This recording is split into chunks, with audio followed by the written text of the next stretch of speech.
아담아 내가 어디 있느냐? 모세야 내 손에 무엇이 있느냐? 내가 무엇을 보느냐? 하나님이 잘 모르셔서 질문하실까요? 하나님은 전지전능하신 분입니다. 그렇다면 왜 무지한 우리들에게 하나님이 질문하실까요?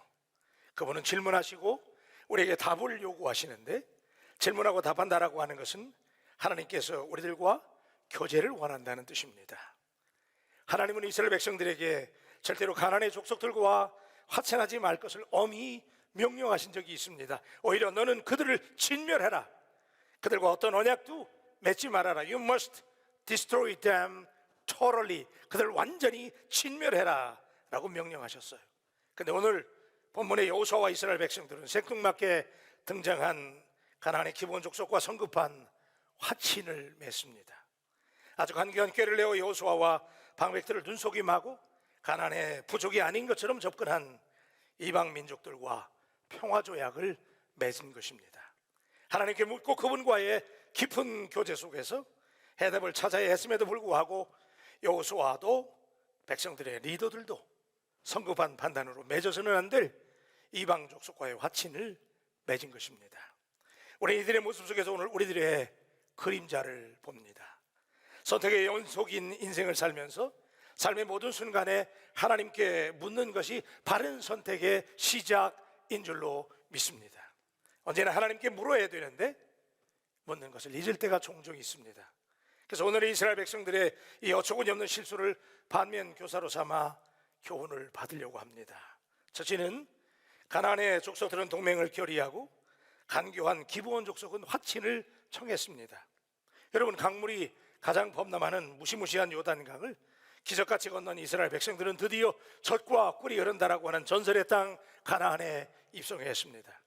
그리고 여호수아 이끄는 이스라엘 군대는 여호와 하나님의 인도하심을 따라 파죽지세로 여리고성과 아이성 전투에서 승리함으로 중부 가나안 정복을 성공리에 마쳤습니다. 이제 이스라엘은 기술을 남쪽으로 돌려서 가나안의 남방 땅을 정복하려고 진격했습니다. 그런데 그때 주목할 만한 두 가지 사건이 발생을 하는데, 첫째는 가나안의 여러 족속들이 이스라엘에 대항하기 위해서 군사적인 동맹을 맺는 장면이었습니다. 당시에 가나안에, 여러분 아시는 것처럼 가나안에 7부족이 흩어져 살고 있었는데, 이들은 이스라엘이 여리고와 아이성을 돌파하고 자신들을 향해서 진격해 온다는 소식을 듣고 위협을 느껴서 서로 군사 동맹을 맺고 이스라엘에 대항하기로 했습니다. 본문 1절입니다. 이일 후에 요단 서쪽 산지와 평지와 레바논 앞 대연안에 있는 헷 사람과 아모리 사람과 가나안 사람과 브리스 사람과 히위 사람과 여부수 사람의 모든 왕들이 이 일을 듣고 모여서 일심으로 여호수아와 이스라엘에 맞서서 싸우려 하더라. 근데 여러분, 흥미로운 것은 이들 가나안 족속들은 서로 간에 알력이 심하고 경쟁이 심한 관계였음에도 불구하고 그들의 공동의적인 이스라엘에 대항하기 위해서 사실은 이들의 사이가 안 좋아요. 그런데 이스라엘에 대항하기 위해서 매우 신속하고 일사분란하게 뭉쳤다는 점입니다. 이처럼 악한 자들은 서로 적대적인 관계를 유지하다가도 악한 일을 도모하기 위해서는 곧잘 의기투합을 한다는 점이죠.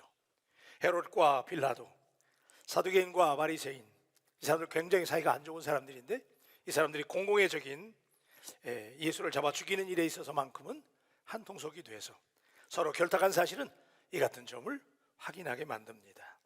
여러분, 가나안에 7족속이 군사동맹을 맺어서 하나님과 이스라엘에 대항하려고 준비하는 것을 보면서 우리가 세상과의 영적 전쟁에서 승리했다고 승전가를 부를 때 마귀는 우는 사자와 같이 우리를 삼키려고 다시 시들끼리 뭉쳐서 전쟁을 준비하고 있음을 깨달아야 됩니다. 우리가 결코 한번 승리했다는 것으로 자만심에 빠지기보다는 계속될 영적인 전쟁을 인식하고 하나님 앞에 날마다 깨어서 근신하고 기도하는 우리 바울 가족들이 되시기를 주님의 이름으로 축복합니다. 두 번째는 뜬금없이 가나안 족속 중에 하나인 기브온 족속이 등장하는 장면이에요. 오늘 제 이 말씀을 가지고 우리가 씨름을 하려고 그러는데, 가나안의 족속들이 연합군을 이루어서 이스라엘에 대적하려고 하는 것과는 달리 기브온 족속이 같이 연합을 해야 되거든요. 근데 그들과 등을 돌리고 피를 흘리지 않고 위기를 벗어나려고 했습니다. 가만히 있으면 이스라엘에게 자기들도 제멸당할 것을 두려워했기 때문에 그래서 그들은 꾀를 냈습니다. 싸우지 않고 평화를 유지하는 방식으로 이스라엘과 화친을 맺으려고 접근했습니다. 그래서 보면 3절과 4절에 보니까 이번 주민들이 여호수아가 여리고와 아이에 행한 일을 듣고 꾀를 내어 사실의 모양을 꾸미되. 자, 여러분, 이스라엘 백성들이 이스라엘 군대가 막 진격해 오니까 쫄았어요. 그래가지고 연합군과 같이 싸워야 되는데 이 사람들은 생각을 달리했어요. 야, 이러다 안 되겠구나. 그래서 꾀를 내가지고 이 사람들이 이스라엘에게 화친을 청하러 오는 작전을 바꿨어요. 그래서 자기들이 이스라엘이 안심하도록 먼 나라에서 온 변방의 종들이라고 자신을 속이면서 위장했어요. 자기들은 종이래요. 저 먼 나라에서 왔대요. 그리고 4절과 5절, 12절과 13절을 보면 나름대로 연구를 많이 하고 소품까지 준비를 해서 사신들을 보내서 얼마나 치밀한지 4절과 5절입니다. 헤어진 전대와 헤어지고 찢어져서 기운 가죽 포도주 부대를 나귀에 싣고 그 발에 낡아서 기운 신을 신고 낡은 옷을 입고 다 마르고 곰팡이가 난 떡을 준비하고. 자, 여러분, 이 사람들이 얼마나 스마트했어요, 그죠? 먼 나라에서 온 이방 민족이 아닌 것처럼, 먼 나라에서 온 가나안의 부족이 아닌 것처럼 그들은 철저하게 소품을 준비하고 헤어진 전대와 찢어져 기운 옷과 가죽 포도주 부대와 곰팡이 난 떡, 오래된 걸 말하잖아요. 곰팡이 난 떡까지, 이런 것들이 그들이 먼 나라 사람이며 이스라엘에게 전혀 위협이 안 된다는 사실을 안심시키기 위해서 이런 소품까지 철저하게 준비하고 이스라엘과 화친을 청해요. 그런데 처음에는 이스라엘 백성들이 쉽게 만만하게 그들의 위장술에 넘어가지 않았습니다. 적어도 그 정도의 상식은 있거든요. 수상한 거예요. 그래서 7절에 보니까 이스라엘 사람들이 히위 사람에게 이르되 너희가 우리 가운데 거주하는 듯하니 우리가 어떻게 너희와 조약을 맺을 수 있으랴 하나. 그래도 여호와 하나님의 명령을 철칙처럼 기억하는 이스라엘로서는 누군가와 평화 조약을 맺는 것이 꺼림칙하기 때문에 그들은 경계태세를 늦추지 않았습니다. 조약 불가, 수사가 되는 거예요. 조약을 안 맺으려고 그랬는데, 그런데 기브온 사람들이 물러나지를 않습니다. 여러분, 조심해야 돼요. 한번 사기치려고 맘먹은 사람들 쉽게 단념 안 하잖아요. 이 사람들이 쉽게 안 물러납니다. 당연히 재간이 없어요. 간도 쓸개도 다 빼주면서 결사적으로 화친을 맺으려고 지금 아주 저자세로 접근을 해요. 8절과 9절입니다. 그들이 여호수아에게 이르되 우리는 당신의 종들이니이다 하매 여호수아가 그들에게 묻되 너희는 누구며 어디서 왔느냐 하니 여호와 이름 말미암아 심히 먼 나라에서 왔사오니 이는 우리가 그의 소문과 그가 애굽에서 행하신 모든 일을 들으며. 자, 여러분, 이 사람들 얼마나 기가 막힙니까, 그죠? 우리는 당신들의 난데없이 종들이래요. 거듭거듭 종이라는 거야. 종이라고 막 고심거리면서 이스라엘을 기만합니다. 그리고 난데없이 언제부터 하나님 믿었다고, 그죠? 여호와 하나님 이름을 덜먹거립니다. 여호와께서 당신들과 함께 하신 일들을 우리가 다 들었는데 여호와는 진짜 great, 하나님 대단하시다는 거예요. 당신들도 정말 대단하다는 거예요. 그래서 거듭해서 자기들이 이스라엘의 종이라고, 당신들은 참 대단한 분들이라고 이렇게 정체불명의 사신들에게 이들이 자꾸 말하기 시작하니까 여호수아가 점점 마음이 움직이기 시작합니다. 그래서 거짓된 진술을 반복해서 듣게 되는 실수를 범하게 됩니다. 여러분, 거짓말도요, 그죠? 거짓말도 자꾸 듣다 보면 나중에 긴가민가해져요, 그죠? 헷갈리는 거예요. 여호수아가 자꾸 듣다 보니까 넘어갔습니다. 여기서 우리는 하나님 앞에서 맹세로 맺은 사람들과의 관계, 특별히 부부간의 관계, 가족과 친구들과의 관계, 고객들과의 관계 등등에 대해서 우리가 다시 한번 오늘 생각해 봐야 됩니다. 바울교회를 다니는 그리스도인으로서 그러한 관계들 가운데 하나님의 이름을 내가 인용하면서, 하나님의 이름을 말하면서 나는 하나님의 이름을 더럽힌 적은 없는가? 내가 교회 장로입니다, 내가 교회 집사입니다, 내가 교회 권사입니다, 하나님 있습니다라고 하나님의 이름을 인용하지만 나의 달팍한 이익을 위해서 하나님의 명예를 도용한 적은 없는가를 생각해 보아야 합니다.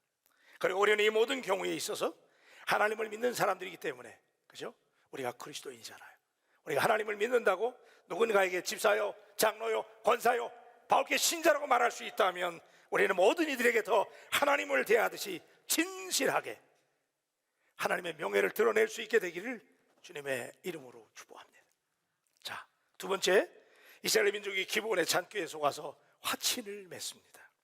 여러분, 계속해서 우리가 9절과 13절에는 장황하게 자신들을 스스로 속이며 여호수아를 기만하는 기브온 사신들의 말이 등장을 하는데, 그리고 여호수아는 드디어 그들의 가문이설에 설득을 당합니다. 마음이 흔들린 거죠. 그래서 15절에 보니까 여호수아가 곧 그들과 화친하여 그들을 살리려는 조약을 맺고 회주 족장들이 그들에게 맹세하였더라. 여러분, 그래서 그들과 평화 협정을 체결하면서 그들을 살려준다고 약속을 하게 되고, 이스라엘의 족장들 역시 그들과 맹세로 언약하는 치명적인 어리석음을 범합니다. 이것은 여호수아와 리더십 그룹의 결정적인 실수를 보여주는 대목입니다. 그들은 위정된 증거에 속아서 화친할 수 없는 이방의 가나안 족속의 하나인 기브온 족속과 화친 협정을 체결한 것입니다. 그런데 유감스럽게도 속았어요. 하나님이 이방인들하고 화친하지 말라고 그랬잖아요. 근데 속아서 화친을 맺게 되는데, 그런데 유감스럽게도 이들이 자신들의 결정적인 실수를 깨달은 것은 그리 오래가지 않았습니다. 16절에 보니까 그들과 조약을 맺은 후 사흘이 지나서야 그들이 이웃에서 자기들 중에 거주하는 자들이라 함을 들으느라. 여러분, 불과 사흘이 지나서 그들은 속은 것을 알게 됐습니다. 기브온 족속이 아주 가까이 거주하는 가나안의 이방 족속 중에 하나라고 하는 사실을 알게 됐습니다. 이스라엘은 가나안 땅의 모든 족속을 멸하라고 하는 하나님의 명령을 지킬 수 없게 되고 말았습니다. 그리고 이것이 도화선이 돼서 가나안 남방의 5 족속이 화가 나버렸어요. 자기들하고 같은 족속인데 기브온이 배반하고 이스라엘과 화친을 정하니까 그들이 동맹을 맺어가지고 갑자기 쳐들어와서 그들과 싸워야 되는 치명적인 위험을 감수해야 했습니다. 한 걸음 더 나가서 가나안 정복 초기부터 이방족을 혹처럼 달고 다니면서 책임져야 하는 기구한 운명에 처하게 된 것입니다. 이제 경솔한 선택으로 인해서 여호수아와 이스라엘의 족장들, 리더들은 백성들의 원망까지 듣게 됐습니다. 리더십에 대해서 신뢰에 금이 가는 위험한 사태가 발생한 것입니다. 상황이 복잡해졌습니다. 여러분, 왜 그들이 하나님의 명령을 어기면서까지 이방 민족에 속고 기만을 당해야 됐을까요? 아마 본문에 보니까 그럴듯한 겉모습만을 보고 쉽게 단정해버렸기 때문에 그들이 넘어갔습니다. 여러분 이미 잘 아시는 것처럼 언제나 가짜가 더 진짜 같아요. 대개의 경우에 사단은 화려한 겉모양을 통해서 우리들을 유혹합니다. 기브온 족속이 이스라엘을 속이기 위해서 완벽하게 준비한 소품들 때문에 여호수아와 이스라엘 백성들이 한 방에 속아 넘어가 버렸습니다. 예수 잘 믿는 우리들은 하나님 앞에서 날마다 하나님 내게 통찰력을 달라고, 분별력이 있게 되기를 주님의 이름으로 축복합니다. 여러분, 영적인 분별력이 있어야 돼요. 오늘 예수 믿는 사람들이 막 세상이 막 화려하고 겉모양이 요란하니까 거기에 넘어가는 경우가 얼마나 많은지 몰라요. 요새 겉만 보고 구분하기 어렵습니다. 그렇죠? 사단은 항상 꾸미기를 좋아해요. 거기에 속으면 안 돼요. 두 번째는 분에 넘치는 아첨이나 칭찬이 위험합니다. 그죠? 여러분, 제가 종종 강조하지만 사단은 늘 뻥튀기 잘해요. 항상 과장 같잖아요. 그죠? 대단해, 막 뻥튀기 하는 거예요. 특별히 자기 자존감이 낮은 사람들일수록 사단이 자꾸 띄워주면 거기에 넘어가는 사람들이 가끔 있어요. 우리 동네는 없지만은 가끔 있어요. 기브온 족속의 전략은 우리는 종이고, 갑자기 종이래. 그죠?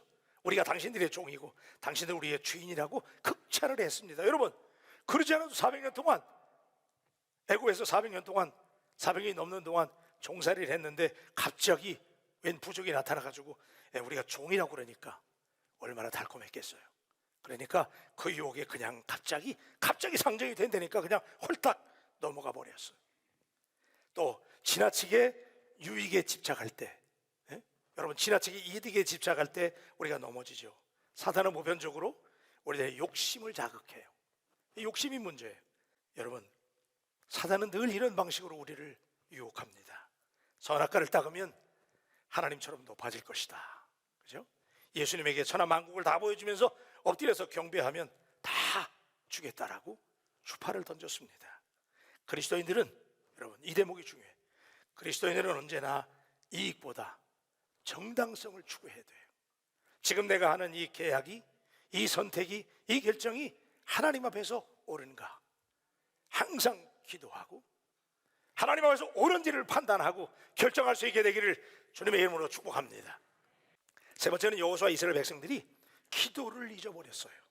여호수아는 모세를 수종들면서 큰 산과도 같았던 모세를 통해서 여호와 하나님과 어떻게 소통하는지를 몸소 배웠을 것입니다. 하나님과 모세는 서로 질문하기를 좋아했던 관계였습니다. 그 중에 절정을 이루는 것이 출애굽기 3장에 등장하는 호렙산의 대화. 그죠? 모세는 늘 하나님께 질문하고 하나님은 대답하고, 하나님이 모세에게 질문하고 모세는 대답하고.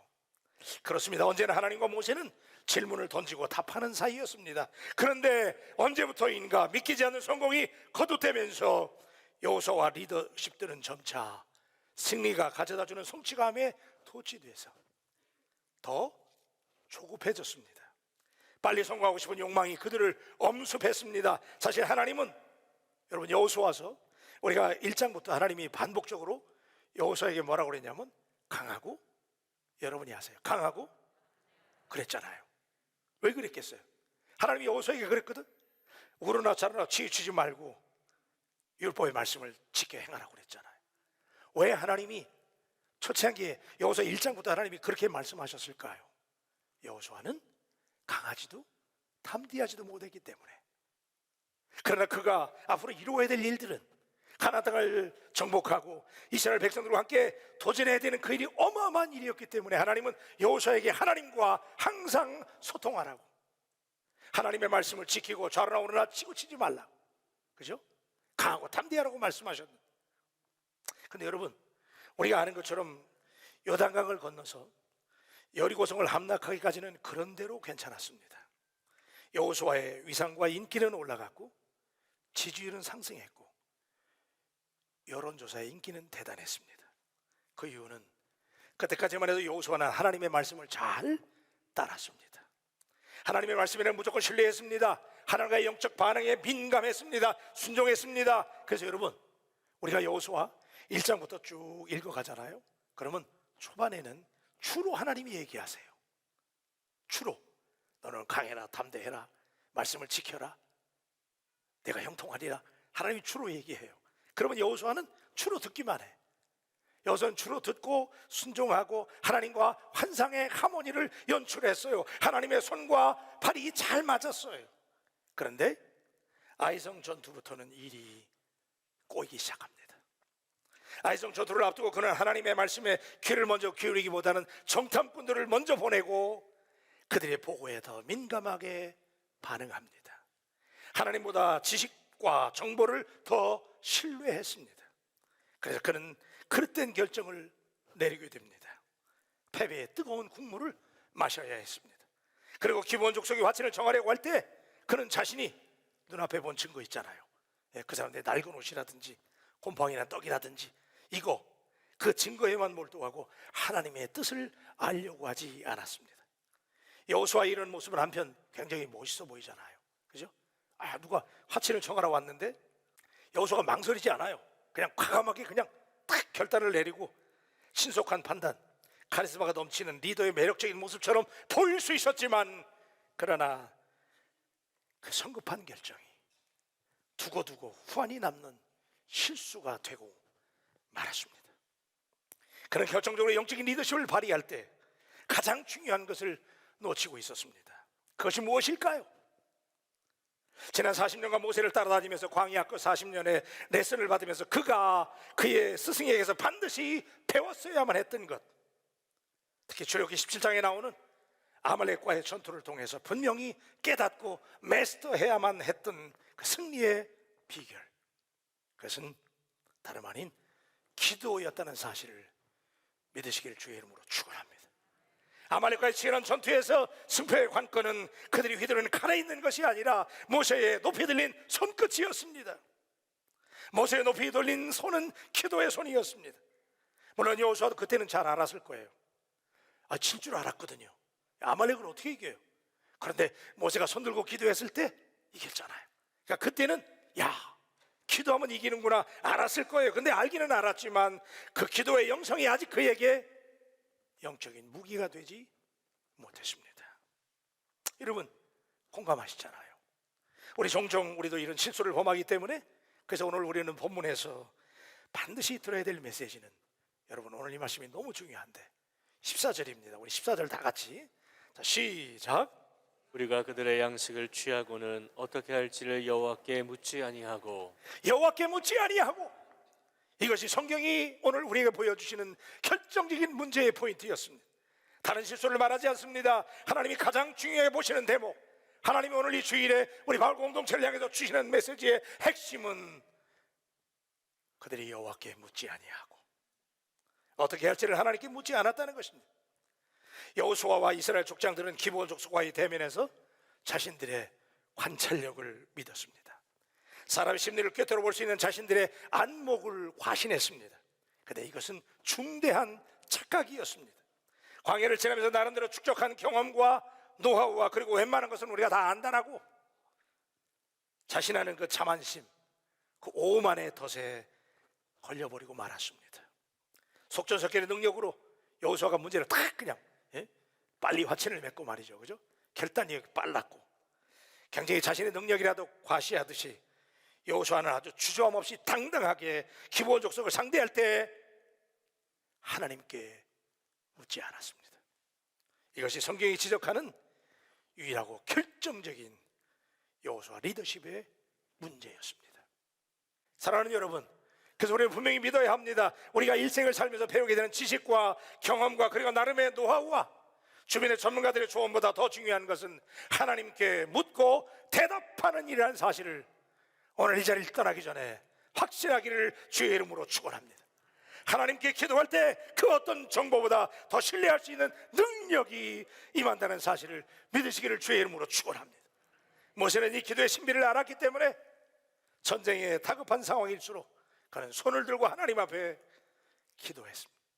근데 여호수아는 그 기도의 신비를 아직 터득하지 못했던 것입니다. 여러분, 우리 바울교회는 여러분 잘 아시는 것처럼 기도하는 교회입니다. 지금까지 우리 영적인 위기 앞에서 우리가 가진 정보나 지식보다 하나님 앞에 무작정 엎드려 기도해 왔던 교회입니다. 오늘 우리는 여호수아가 넘어진 그 자리에서 다시 우리들의 모습을 비추어 보아야 합니다. 과연 나는 지금, 오늘 하나님께서 이 말씀을 가지고 내게 물으신다면 과연 나는 지금 결정적인 순간에, 선택의 순간에 하나님 앞에 겸손히 엎드리는 기도의 무릎이 있는가? 나는 하나님 앞에 다급한 순간일수록 손을 들고 하나님께 기도하는 이미지가 나의 이미지가 되어 있는가? 만약에 기도의 무릎과 높이 올린 손에 자신이 없다면 기도 쉬는 죄를 범치 말게 해달라고 절규했던 사무엘 선지자의 외침이 오늘 여러분에게 다시 들려지기를 우리 주님의 이름으로 축복합니다. 예수님도, 그죠? 하나님의 아들이셨던 예수님도 기도 외에는 다른 이유가 나갈 수 없다라고 예수님이 영적인 리더십을 발휘할 때마다 예수님은 기도의 능력을 보여주신 것처럼 여러분, 우리는 압니다. 아니, 알아야 됩니다. 기도의 대용품은 없습니다. 기도란 편리와 재미를 위해 사용하는 스마트폰과 같은 것이 아니고 전시에 사용하는 아군과 소통하는 무전기와 같다는 것. 작은 하나의 걸음도 기도보다, 하나님보다 앞서지 않게 되기를 우리 주님의 이름으로 축복합니다. 여러분, 역사는요 반복됩니다. 지금 이스라엘 백성들이 하나님 앞에 묻기를 넘겨버리고 그냥 이방부족과 화친을 맺는 이 결정적인 이 역사의 교훈을 놓친다면 우리의 삶에 또 그런 일들이 발생할 때마다 우리는 늘 그 자리에서 넘어질 것입니다. 오늘의 우리 교회와 그리스도인들이 하나님 나라 군대와 교신하는 그 유일하고 독보적인 기도를 잃어버린다면 우리는 다시 무참하게 늘 넘어지는 그 자리에서 또 실패할 것입니다. 왜냐하면 기브온 거민보다 더 간교한 것이 마귀의 괴계이기 때문에. 여러분, 오늘 마귀가 얼마나 역사하는지 베드로전서 5장 8절은 이렇게 말씀합니다.